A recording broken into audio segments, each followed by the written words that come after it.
दोस्तों, बहुत समय पहले की बात है। किसी नगरी में एक युवक रहा करता था। वह युवक बहुत ही शर्मीला था। वह इतना शर्मीला था कि जब भी उसके सामने कोई नया व्यक्ति आ खड़ा होता तो वह उससे बात तक नहीं करता था। यहां तक कि जिन्हें वह जानता था, पहचानता था, उनसे भी बात करने में उसे बहुत शर्माया करता था। वह उनसे भी ठीक से बात नहीं कर पाता था और अपनी इस समस्या के कारण वह खुद ही बहुत परेशान रहता था, क्योंकि वह अपने जीवन में कुछ कर ही नहीं पा रहा था। धीरे धीरे समय बीतता गया और समय बीतने के साथ साथ उस युवक की शर्माने की आदत भी बढ़ती चली गई, जिसके कारण वह अत्यधिक निराश रहने लगा, परेशान रहने लगा, चिंतित रहने लगा। उसे यह समझ नहीं आ रहा था कि वह अपनी इस समस्या से किस तरह से छुटकारा पाए। उसके घर वाले भी अब उसकी इस समस्या को लेकर बहुत चिंतित रहने लगे थे। वे सोचते थे, इसका क्या होगा, ये अपने जीवन में कुछ कर पाएगा भी या नहीं। जब भी वह कहीं पर काम के लिए जाता तो लोग उसके इस सीधेपन का फायदा उठाते, उसे परेशान करते। वह कुछ ज्यादा कह नहीं पाता था, जिसके कारण उसे कोई कुछ भी कह देता और वहां से चला जाता है। इन्हीं सब कारणों की वजह से उसका मन कहीं भी किसी भी काम में नहीं लगता। वह हर काम को कुछ ही दिनों में छोड़ दिया करता। उसके मन में बहुत कुछ चल रहा था। उसके मन में विचारों के तूफान उठ रहे थे। वह सबसे बहुत कुछ कहना चाहता था, लेकिन अपनी इस आदत के कारण वह किसी से कुछ नहीं कह पा रहा था। वह अंदर ही अंदर घुटता जा रहा था। सारे विचार, सारी बातें उसके मन में ही दबी पड़ी थीं। लेकिन कभी भी वह किसी से भी अपने मन की बात नहीं बताता था।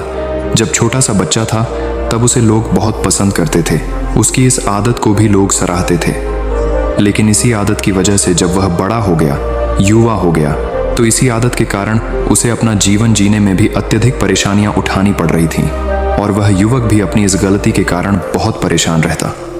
अपनी इस एक आदत से छुटकारा पाना चाहता था। वह चाहता था कि वह लोगों से अपने मन की बात खुलकर कह पाए। जो कुछ करना चाहता है, जो कुछ कहना चाहता है, वह सबसे वह खुलकर कह सके, कर सके। लेकिन जब भी कोई दूसरा उसके सामने आता तो उसकी जुबान मानो खुलती ही नहीं। यहाँ तक कि वह अपने माता पिता के सामने भी ठीक से बात नहीं कर पाता था। केवल उसके कुछ मित्र थे जिनसे वह अपने मन की बात कर पाता था। जब भी वह किसी बात का जवाब देता तो लोग उसकी हंसी उड़ाते थे, उसका मजाक बनाते। लोग कहते हैं कि आज तो तेरे मुंह में भी जबान आ गई है। यह समस्या दिन ब दिन बढ़ती चली जा रही थी और इस समस्या के कारण अब उसके पिता भी अत्यधिक चिंतित रहने लगे थे। वह चाहते थे कि उनका बेटा भी दूसरों के सामने अपने मन की बात रख सके। लेकिन एक दिन जब अपने उस बेटे को दूसरों के सामने शर्मिंदा होता हुआ देख रहे थे, तभी उन्हें बहुत क्रोध आया और वह अपने बेटे को खरी खोटी सुनाने लगे। उन्होंने उसे इतना डांट दिया कि वह युवा लड़का अत्यधिक क्रोधित हो गया और वहां से बिना कुछ कहे वहां से चला गया। शाम हो चुकी थी और अब तक उनका बेटा घर नहीं लौटा था। माता और पिता दोनों बड़े ही चिंतित थे। वे अपने बेटे को वापस घर पर देखना चाहते थे, लेकिन युवा लड़का तो भागते भागते पहाड़ की चोटी पर जा पहुंचा था। वह वहां से नीचे की ओर झांक रहा था और ईश्वर से कह रहा था, हे भगवान, आपने मुझे ऐसा क्यों बनाया? लोग मेरा मजाक उड़ाते हैं, लोग मेरी हंसी उड़ाते हैं। जब मैं इस दुनिया में अपने मन की बात रख ही नहीं सकता, मैं किसी से कुछ कह ही नहीं सकता, तो फिर मैं इस जीवन को जी कर क्या करूंगा? जब भी मैं किसी से कुछ कहने की कोशिश करता हूं तो लोग मेरा मजाक बनाते हैं, मेरी हंसी उड़ाते हैं। यहाँ तक कि वह मुझसे कुछ भी कहकर चले जाते हैं और मैं उनका जवाब नहीं दे पाता। ऐसा जीवन जीकर मुझे क्या मिलेगा? इसलिए मैं तेरे पास आ रहा हूँ। इतना कहकर जैसे ही वह युवक कूदने की तैयारी कर रहा था कि तभी पीछे से आवाज सुनाई पड़ी, बेटा, जान देना तो बहुत आसान है, लेकिन इस जान को तुम वापस नहीं पा सकोगे। जैसे ही ये आवाज उसके कानों में पड़ी, वह पीछे मुड़कर देखने लगा। उसने जैसे ही पीछे मुड़कर देखा, उसने पाया कि एक बौद्ध भिक्षु उसके पीछे खड़े हैं। उन्हें देखकर वह डर सा गया और अपने कदम पीछे खींच ली और चुपचाप वहां पर खड़ा हो गया। अपनी आदत के कारण वह उनसे कुछ कह नहीं पा रहा था। तभी बौद्ध भिक्षु उस युवक से कहते हैं, बेटा, क्या बात है? आखिर तुम यहाँ पर क्या कर रहे हो और तुम अपने इस जीवन को क्यों समाप्त करना चाहते हो? ये अनमोल जीवन बहुत कम लोगों को नसीब होता है और तुम्हें यह जीवन व्यर्थ लगता है। इस पर वह युवक कहता है, नहीं नहीं, कुछ नहीं, मैं तो बस यहाँ पर खड़ा होकर देख रहा था। तभी बौद्ध भिक्षु उस युवक से कहते हैं, बेटा, मैं जानता हूं कि तुम यहाँ पर क्या करने आए थे। तुम मुझसे कुछ नहीं छुपा सकते, लेकिन मैं चाहता हूं कि तुम अपनी समस्या मुझसे खुद बताओ, तभी मैं उसका समाधान तुम्हें बता पाऊंगा। यदि तुम चाहते हो कि कोई तुम्हारी मदद करे तो उसके लिए पहले तुम्हें ही आगे बढ़ना होगा। यदि तुम चाहते हो कि मैं तुम्हारी समस्या का समाधान करूं तो तुम्हें मुझे अपनी समस्या बतानी होगी, वरना मैं कुछ नहीं कर सकूंगा। उन बौद्ध भिक्षु की यह बात सुनकर वह युवक कहता है, नहीं नहीं, मैं ठीक हूं, मैं सच कह रहा हूं। उस युवक की यह बात सुनकर बौद्ध भिक्षु उस युवक से कहते हैं, ठीक है बेटा, यदि तुम नहीं चाहते कि मैं तुम्हारी मदद करूं तो कोई बात नहीं, मैं तुम्हारी बात पर विश्वास कर लेता हूं। लेकिन तुम्हें भी मेरी एक बात पर विश्वास करना चाहिए कि मैं तुम्हारी मदद के लिए ही यहाँ पर आया हूँ। तुम चाहो तो तुम अपनी समस्या मुझे बता सकते हो और मैं तुम्हारी इस समस्या का समाधान भी अवश्य करूंगा। इसका जवाब देते हुए युवक उन बौद्ध भिक्षु से कहता है, नहीं नहीं, मैं ठीक हूँ, आप जाइए। इस पर वह बौद्ध भिक्षु उस युवक से कहते हैं, ठीक है बेटा, यदि तुम चाहते हो कि मैं यहाँ से चला जाऊं तो मैं यहाँ से चला जाता हूँ, लेकिन मेरी एक बात याद रखना, मेरे जाने के बाद मैं तुम्हारी कोई मदद नहीं कर पाऊंगा और हो सकता है कि तुम्हारी मदद के लिए कोई और आगे भी ना आए। इतना कहकर बौद्ध भिक्षु पीछे की ओर मुड़े और अपने मार्ग में आगे बढ़ने लगे। वो युवक वहीं पर खड़ा होकर ये सब देख रहा था। जैसे ही वह कुछ दूर पहुंचे तभी उस युवक ने जोर से आवाज लगाई, गुरुदेव, मेरी समस्या बहुत बड़ी है, क्या आप उसका समाधान कर सकेंगे? क्या आप मुझे उसका समाधान दे सकेंगे? यह सुनकर बौद्ध भिक्षु वहीं पर खड़े हो गए और पीछे मुड़कर उन्होंने उस युवक की बात का जवाब देते हुए कहा, बेटा, इस दुनिया में कोई भी ऐसी समस्या नहीं है जिसका कोई समाधान ना हो। यदि तुम मुझे अपनी समस्या बताओगे तो मैं उसका समाधान अवश्य करूंगा। तभी वह युवक उन बौद्ध भिक्षु से अपनी समस्या बताते हुए कहता है, गुरुवर, मेरी एक बहुत बड़ी समस्या है कि मैं शर्मीला हूं, जिसके कारण मैं किसी से कोई बात नहीं कर पाता। यहां तक कि मैं अपने मन की बात भी किसी को नहीं बता पाता। जब भी मैं किसी से बात करने की कोशिश करता हूं तो लोग मेरा मजाक उड़ाते हैं, मेरी हंसी उड़ाते हैं। जब भी मुझे कोई खरी खोटी सुनाता है, उलटी सीधी बातें करता है, तो मैं उनका जवाब नहीं दे पाता। मैं लोगों की तरह चालाक बनना चाहता हूँ, लोगों की तरह बातों का जवाब देना चाहता हूँ, अपने मन की बात करना चाहता हूँ। मैं इस दुनिया के साथ कदम से कदम मिलाकर आगे बढ़ना चाहता हूँ। क्या इसका कोई समाधान है? उन बौद्ध भिक्षु ने उस युवक की सारी बातें ध्यानपूर्वक सुनी और फिर जवाब देते हुए कहते हैं, बेटा, जरूरत से ज्यादा शर्मीला होना, इसका अर्थ यह है कि तुम्हारे अंदर कोई डर है जिसे तुम पहचान नहीं पा रहे हो, जिसका कारण उसका समाधान करने में भी असमर्थ है। शर्म करना अलग बात है और डरना अलग। जब हमारे भीतर डर होता है तब हम कहीं भी किसी से भी कोई भी बात नहीं कर सकते। हमें चारों तरफ केवल डर ही नजर आता है और हम हर जगह से डरते ही रहते हैं। लेकिन इसे शर्माना नहीं कहते। शर्म तो बस एक हद तक तुम्हें चुप रख सकता है। फिर वह बौद्ध भिक्षु उस युवक से कहते हैं, बेटा, तुम सबसे अधिक किससे शर्माते हो? युवक इसका जवाब देते हुए कहता है, गुरुवर, मुझे अपने पिता से बात करने में बहुत शर्म आती है। मैं उनके सामने कुछ बोल ही नहीं पाता। तभी वह बौद्ध भिक्षु उस युवक से कहते हैं, अच्छा, तो ये बताओ, जब तुम अपने पिता से बात कर रहे होते हो या फिर बात करने का प्रयास करते हो तो तुम्हारे मन में कैसे ख्याल आते हैं? युवक इसका जवाब देते हुए कहता है, गुरुवर, जब भी मैं अपने पिता से बात करने का प्रयास करता हूँ तो मुझे ऐसा लगता है कि मानो मेरे पिता अभी मुझे डांट देंगे, मुझ पर क्रोध करेंगे, मुझसे नाराज हो जाएंगे और कहीं ना कहीं मुझे ये भी लगता है कि मैं कुछ गलत बात ही करूँगा।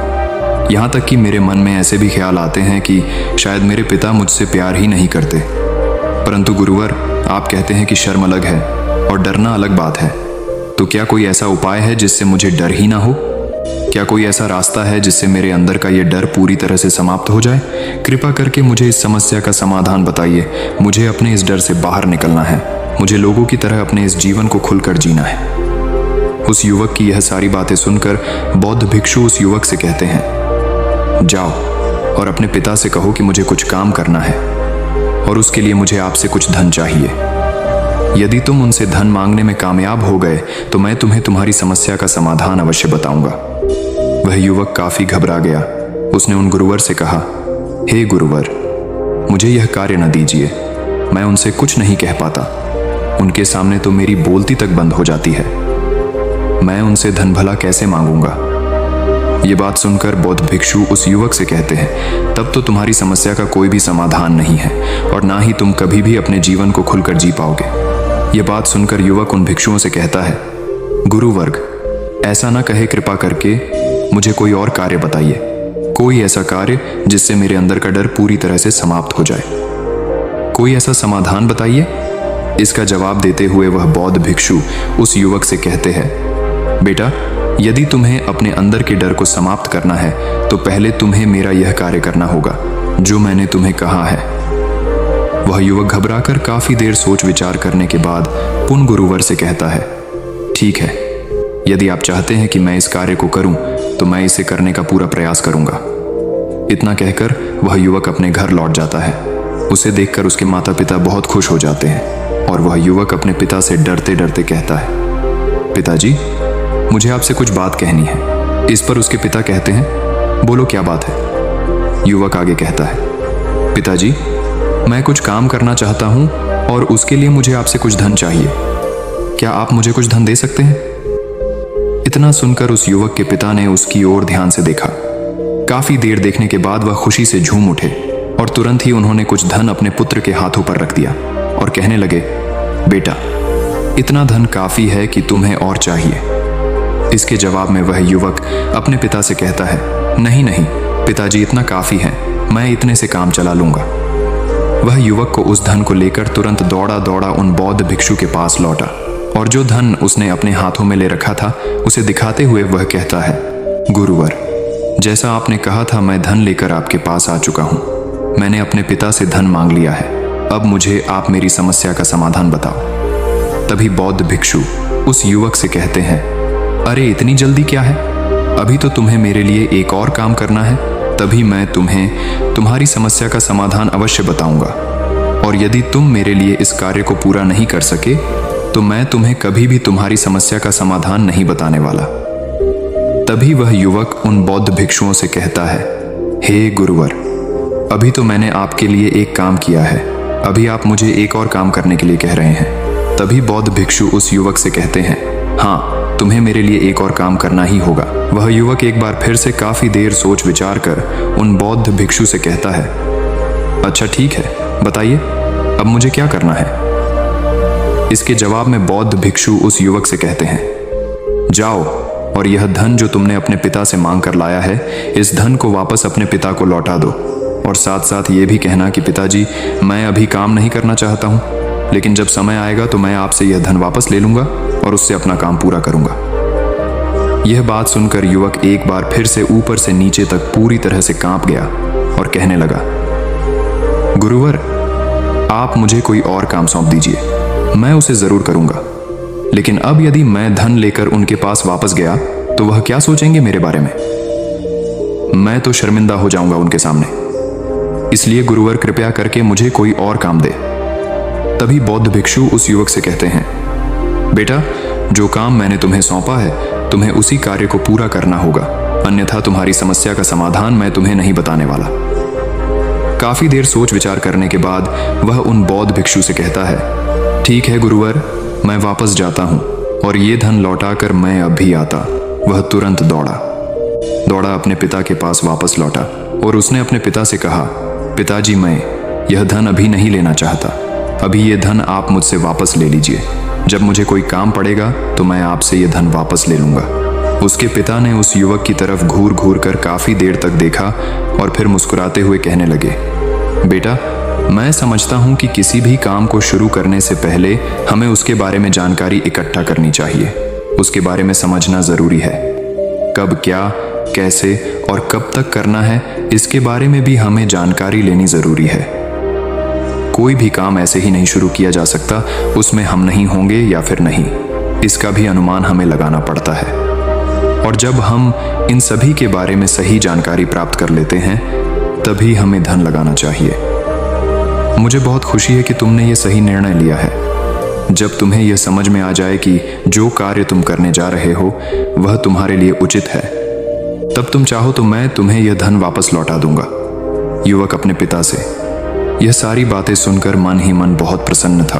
उसने ये तो उम्मीद तक नहीं की थी कि उसके पिता हंसकर उसे इस तरह से सारी बातें समझाएंगे। वह मन ही मन ये सोच ही रहा था कि तभी उसके पिताजी उसके और करीब आए और अपनी उस युवा बेटे को गले से लगा लिया। जैसे ही उसके पिता ने उस युवक को गले से लगाया, उसको बहुत अच्छा महसूस हुआ। उसका आत्मविश्वास, उसका हौसला और बढ़ता गया। उसके बाद युवक वापस पुन गुरुवर के पास लौटा और कहने लगा, गुरुवर, जैसा आपने कहा था मैंने बिल्कुल वैसा ही किया है। मैंने धन अपने पिता को वापस कर दिया है। अब तो कृपया करके मुझे मेरी समस्या का समाधान बता दीजिए। तभी बौद्ध भिक्षु उस युवक की तरफ देखकर मुस्कुराते हैं और इस युवक से कहते हैं, बेटा इतनी जल्दी क्या है, अभी तो तुम्हें मेरे लिए एक और काम करना ही पड़ेगा। वह युवक कहता है, महाराज, आप आखिर मुझसे बार बार इस तरह से काम क्यों करवा रहे हैं? क्या आपके पास मेरी समस्या का कोई समाधान नहीं है? कहीं आप मुझे बेवकूफ तो नहीं बना रहे? जिस तरह से लोग मुझे बेवकूफ बनाते हैं, क्या आप भी मेरे साथ वही तो नहीं कर रहे? आपने कहा जाओ अपने पिता से पैसे मांग कर लाओ, मैंने पैसे मांग कर लाए आपने। फिर कहा जाओ ये पैसे अपने पिता को लौटा कर आओ, मैंने आपके कहे अनुसार बिल्कुल वैसा ही किया। और अब आप कह रहे हैं कि मैं आपके लिए एक और काम करूं? नहीं, ये मुझसे नहीं होगा। तभी बौद्ध भिक्षु उस युवक की तरफ देखकर मुस्कुराते हैं और कहते हैं, बेटा बस ये आखिरी काम है और यह बहुत सरल भी है। तुम जैसे ही इस कार्य को पूरा करोगे, मैं तुम्हें वचन देता हूं कि मैं तुम्हारी समस्या का समाधान तुम्हें अवश्य बताऊंगा। इस पर वह युवक फिर से एक बार सोच विचार करता है और उन बौद्ध भिक्षु से कहता है, ठीक है, लेकिन ये आखिरी काम जो मैं आपके लिए करूंगा, बताइए मुझे क्या करना है। तभी बौद्ध भिक्षु एक मूर्ति निकालकर उस युवक के हाथ में थमा देते हैं। वह मूर्ति देखने में बहुत ही साधारण सी थी, लेकिन वह बौद्ध भिक्षु उस युवक से कहते हैं, बेटा तुम्हें इसे बाजार में ले जाना है, इसे बेचना है और इसके बदले में तुम्हें 100 सोने के सिक्के लेकर आने हैं। जब तुम यह करने में सफल हो जाओगे, तभी मैं तुम्हें तुम्हारी समस्या का समाधान तुम्हें बता पाऊंगा। वह युवक उस मूर्ति को अपने हाथ में लेकर बड़े ही गौर से देखता है और उन बौद्ध भिक्षुओं से कहता है, हे गुरुवर, ये तो बड़ी ही साधारण सी मूर्ति लग रही है, मानो मिट्टी की बनाई गई। इसके लिए भला 100 सोने के सिक्के मुझे कौन देगा? कहीं आपका माथा फिर तो नहीं गया है? इसके 1 या 2 सोने के सिक्के मिल जाए, वही बहुत है, लेकिन इसके लिए 100 सोने के सिक्के कोई नहीं देगा। तभी बौद्ध भिक्षु उस युवक से कहते हैं, बेटा मैंने जो तुम्हें काम सौंपा है, यदि तुम उसे पूरा करोगे तभी तुम्हें तुम्हारी समस्या का समाधान मिल पाएगा।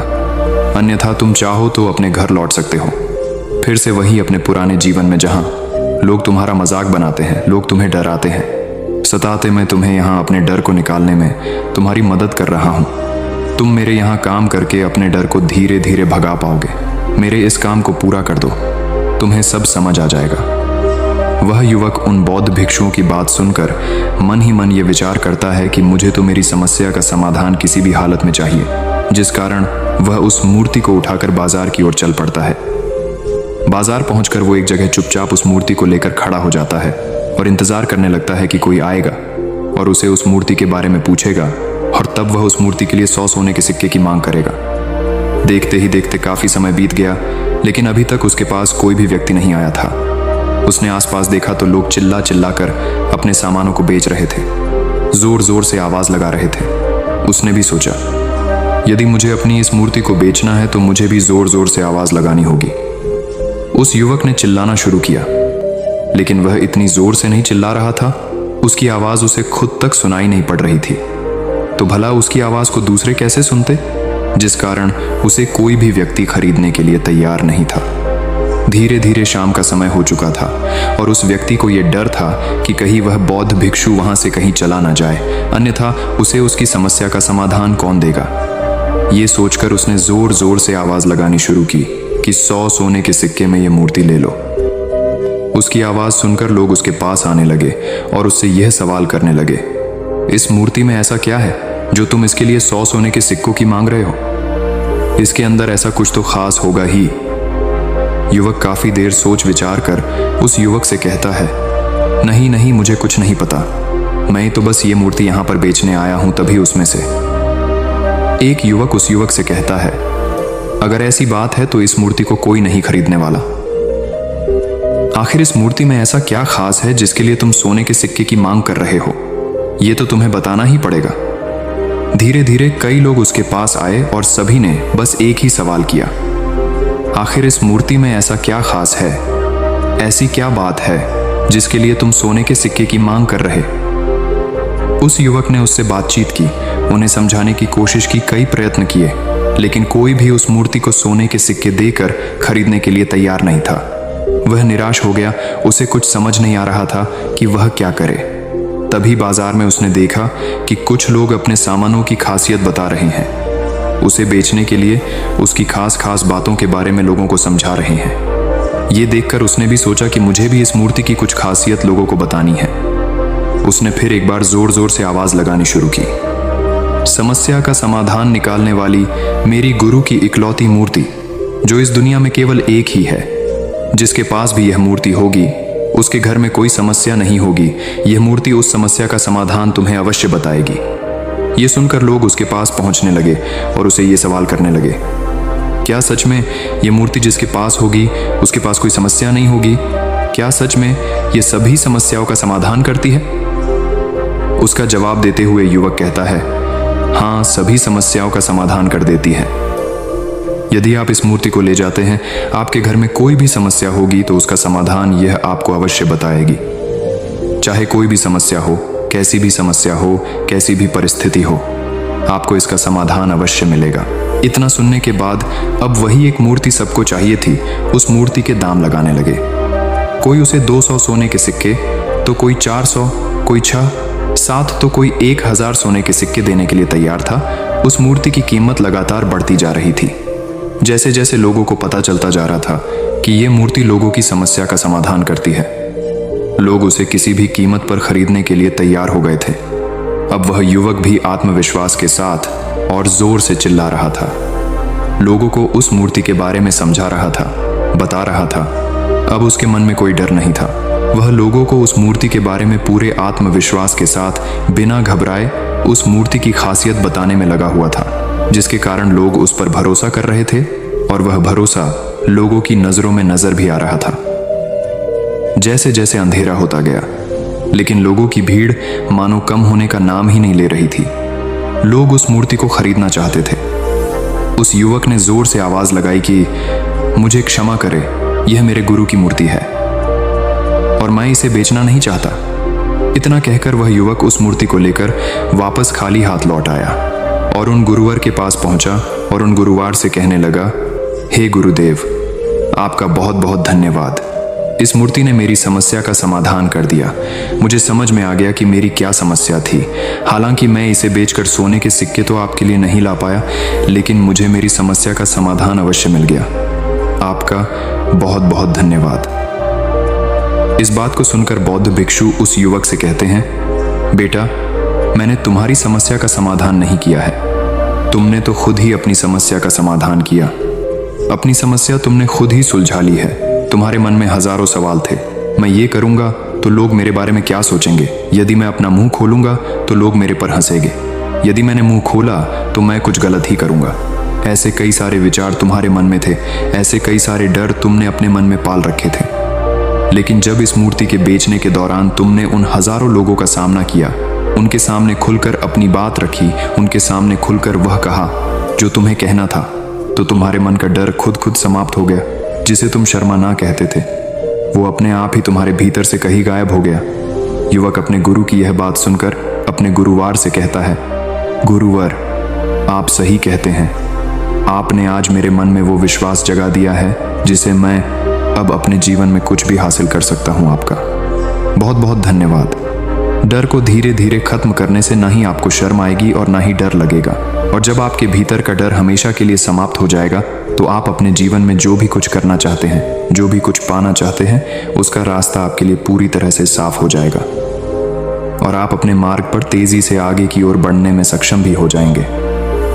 इसलिए लोग क्या कहते हैं, क्या कहेंगे, ये सब छोड़ दीजिए और खुद पर विश्वास कीजिए, क्योंकि आप ही हैं जो अपने इस डर का सामना कर सकते हैं। दोस्तों, सच्ची श्रद्धा से कमेंट में नमो बुद्धाय जरूर लिखिएगा। इस वीडियो को लाइक करें तथा अपने दोस्तों के साथ शेयर करें और हमें सब्सक्राइब करना ना भूलें। और हाँ, इस वीडियो से कोई भी सवाल है तो आप कमेंट में पूछ सकते हैं। अगर कोई नहीं है तो आप कमेंट में नमो बुद्धाय लिखना ना भूलें, क्योंकि आपकी कमेंट से हमें वीडियो बनाने का मोटिवेशन मिलता है। धन्यवाद।